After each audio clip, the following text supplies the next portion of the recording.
हमें किसी का अन्न और किसी का धन कभी नहीं लेना चाहिए, नहीं तो हमें इन कई कई जन्मों में इनका ऋण चुकाना पड़ता है।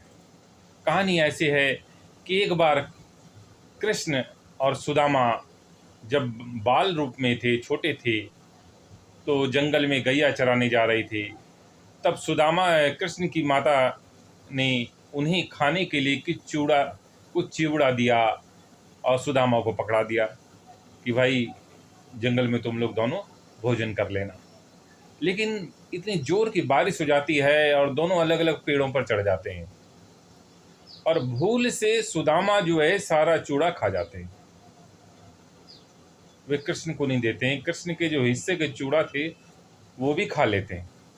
और जब कृष्ण मांगते हैं तब वो सुदामा कहते हैं कि मैं तो भाई भूल से खा गया, मुझे ध्यान नहीं रहा, भूख लगी थी। तब कृष्ण कहते हैं कि भाई ये जो तुमने मेरे हिस्से का खाया है ये ऋण रहा है और ये तुम्हें आगे चुकाना पड़ेगा। तो जो हिस्से का चूड़ा खाया था सुदामा ने भगवान कृष्ण का, उनको फिर उसके कारण उनके जीवन में दरिद्रता आ गई और कई कई वर्षों तक दरिद्रता रही जीवन में सुदामा की।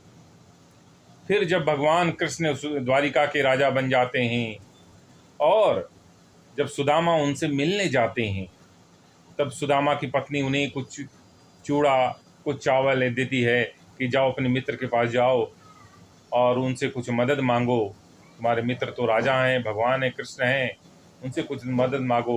और साथ में कुछ चूड़ा देती है और वो चूड़ा जब वो ले जाके वो कृष्ण को देते हैं सुदामा, और कृष्ण खाते हैं फिर उस चूड़ा को, तब उसका ऋण चुकता है और तब सुदामा की दरिद्रता जाती है, दुख जाता है, फिर उसके दिन अच्छे आते हैं।